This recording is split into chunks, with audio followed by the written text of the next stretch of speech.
अनेकांनी प्रश्न उपस्थित केले। काही लोक म्हणाले मिसिंग लिंक अख्खा कोसळला, काही लोक म्हणाले याच्यात एवढे पैसे खाल्ले। मी सांगतो मिसिंग लिंक हा इंजिनिअरिंग मार्वल आहे। आज आपल्या सगळ्यांना अभिमान असला पाहिजे। ठीक आहे, ती दरड आली वरून आणि त्यांनी ती कमान जी आर्च आहे, ती आर्च जी आहे ती खाली आली। टनेलला मिसिंग लिंकला एकाही पैशाचा धोका झाला नाही।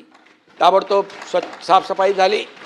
मी अनिल गायकवाड यांच्या संपर्कात होतो, वसईकरच्या संपर्कात होतो आणि वाहतूक सुरूही झाली।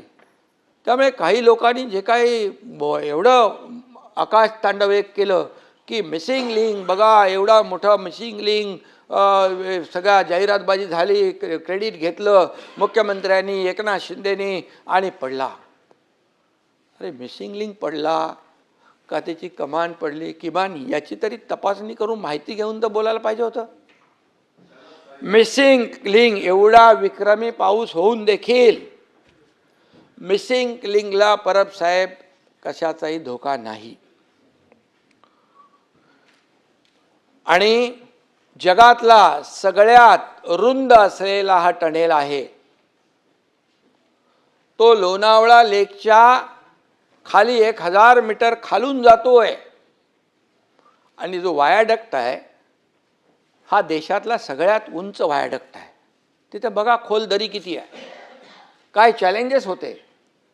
तिथल्या ज्या अधिकाऱ्यांनी हे बनवलेलं आहे त्यांना अभिनंदन केलं पाहिजे। त्यांचं चॅलेंजिंग जॉब होता। कितीतरी लोक काम सोडून गेले। हवा एवढी तेज हवा यायची, त्या हवेच्या झोकामध्ये काम करता येत नव्हतं। हां ठीक आहे, तो जो काही दगड आला, पाण्याचा एवढा प्रवाह होता आणि तो येईल इकडे असं कोणी म्हणजे मिसिंग लिंक तर काय, मिसिंग लिंकला काही झालेलं नाही आहे। मिसिंग लिंक आता गाडी तुम्ही पाटील साहेब तिकडून गेला असाल ना, आता चालू झाला आहे तो, आता जाणार तुम्ही तिकडून, त्यामुळे तो चालू आहे।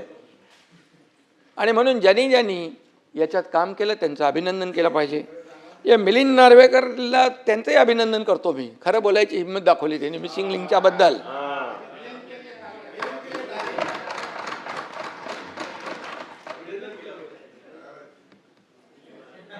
एक ध्यान में रखो,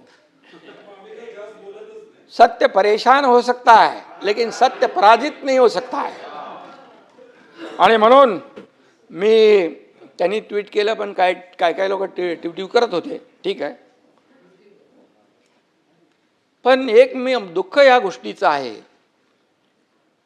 की हे जे काही आपल्या प्रकल्पांची बदनामी करणं, ही का आमची बदनामी नाही, सरकारची बदनामी नाही, मुख्यमंत्र्यांची बदनामी नाही आहे परब साहेब, ही आपल्या राज्याची बदनामी आहे।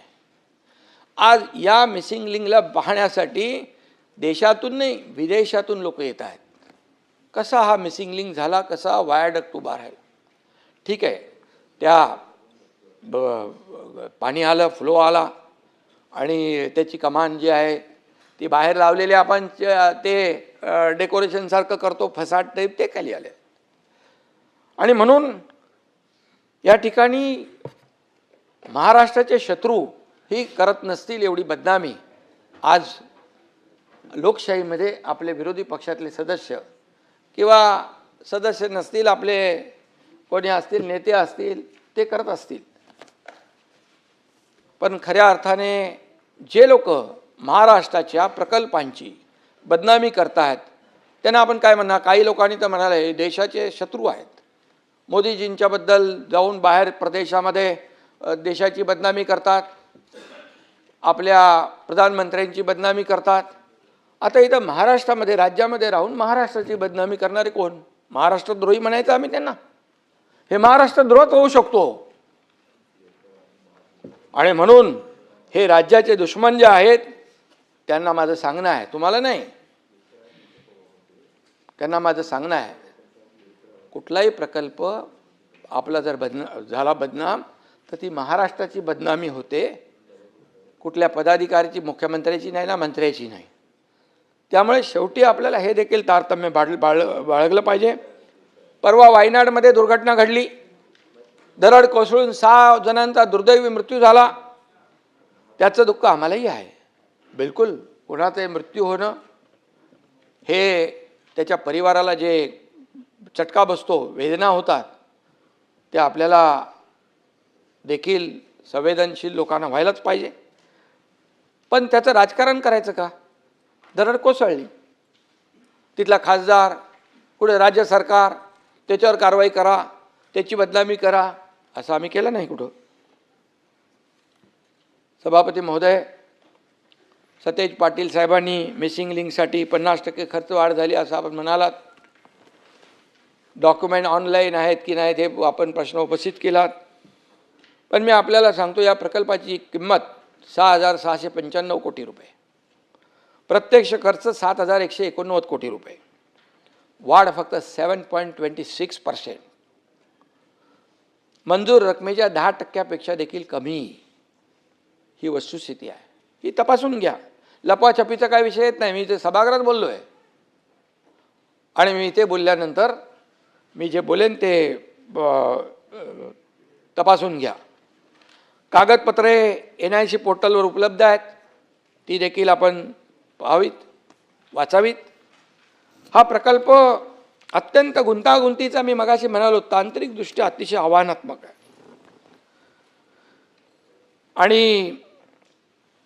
आणि म्हणूनच मिसिंग लिंकची खरी परिस्थिती आपण पाहिली तर मला वाटतं, थोडी माहिती घेतलीत तर आपल्याला याच्यातलं चॅलेंज काय, आव्हान काय हे आपल्याला कळेल. आणि ज्यांनी केलं त्यांचं कौशल्य देखील आपल्या लक्षात येईल. जे झालेलं आहे त्याचं समर्थन आम्ही बिलकुल करत नाही. ताबडतोब ते सुरू झालं पाहिजे, मार्ग खुला झाला पाहिजे, याचं काम केलं आम्ही ताबडतोब. एकदा तर दरड कोसळली, मी मंत्री होतो तर स्वतः जाऊन तिथे थांबलो होतो मी. आमचे त्या दिवशी पण राजे होते, शिवेंद्र बाबा तिकडं गेले होते. या सतेजजी, या प्रकल्पामुळे मुंबई पुणा 40 मिनिटांनी अंतर कमी झालं. पुढचं सातारा, तुमचं कोल्हापूर, सगळंच. पश्चिम महाराष्ट्रामध्ये हा गेम चेंजर प्रकल्प आहे. दर दिवशी 1 कोटी रुपयाचं इंधन वाचतंय, प्रदूषण वाचतंय, वाहतूक कोंडी वाचते आहे. आणि म्हणून हा प्रकल्प जो आहे हा गेम चेंजर प्रकल्प आहे असं मी या ठिकाणी सांगू इच्छितो. सभापती महोदय, हा रस्ता जो आहे मुंबई पुण्याचा, जेव्हा मुंबई पुणे हा द्रुतगती मार्ग झाला, गडकरी साहेबांनी केला त्यावेळेस, बाळासाहेबांच्या संकल्पनेतून, त्यावेळेस देशातला हा ॲक्सेस कंट्रोल पहिला रस्ता होता. आणि मुंबई पुणे हा ॲपडाऊन लोक रोज करू लागले. IT पार्क वाढले, सर्व्हिस इंडस्ट्री वाढली, मोबाईल इंडस्ट्री वाढली, तिकडे रिअल इस्टेट बूम झाला, किती प्रगती झाली. एक रस्ता काय करू शकतो. आणि आता या मिसिंग लिंकमुळे देखील त्याच्यामध्ये आणखी फायदा होईल आणि मग या सगळ्या क्षेत्राला त्याचा फायदा होईल. आणि म्हणून मी एवढंच सांगतो की ज्यांनी हे काम केलं आहे त्यांना सल्यूट केला पाहिजे. आणि ज्यांनी आरोप केलेत त्यांच्याबद्दल देखील मी एक सांगू इच्छितो की इल्ज़ाम लगाने से पहले आईना देखा होता, इल्ज़ाम लगाने से पहले आईना देखा होता, सच की रोशनी में अपना चेहरा भी नजर आया होता. सच्चाई बघा, सत्य बघा, पण डोळ्यावर टिकेची झापडं बांधल्यानंतर काय कळणार, काय कळणार. आणि म्हणून सत्सद विवेक बुद्धीची जी लिंक आहे तीच मिसिंग झाली तर आम्ही काय करू शकत नाही. कनेक्टिंग लिंक 24 तासात सुरू झाली, पण विरोध करणाऱ्यांची लिंक 24 वर्ष उघडते की नाही माहीत नाही. ठीक आहे, जाऊ द्या.